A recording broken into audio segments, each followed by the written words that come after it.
Okay, better late than never, but today's tutorial is focusing on this Cowboy Grouch. What's great about him is that he almost turns into an everyday type mold because it isn't Christmas themed.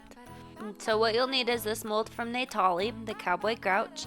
Save will take off a set percentage on their website if you want to use that code at checkout, and then you'll also want this SVG, and I will link that in the description of the video.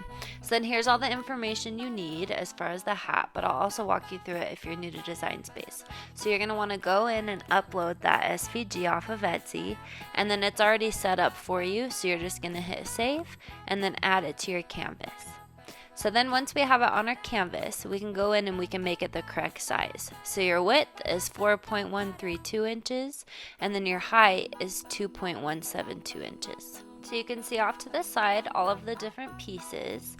So I clicked on the brown piece, and I can just go in and add a pattern once you change it to print then cut. So you can play around with patterns. These are ones I've uploaded to Etsy.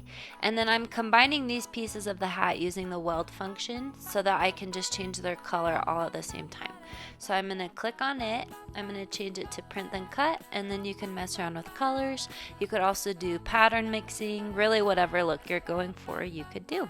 So once you have figured out the pattern combination that you want to make sure that you go in and you flatten all of those together. So they're all highlighted. I'm clicking flatten, and then that makes it ready for you to do print then cut. Then once you have it cut out, it's ready to use in your mold. I have lots of tutorials, other cardstock tutorials. If you're not sure how to use these in a mold, I also have tutorials that show you how to do that.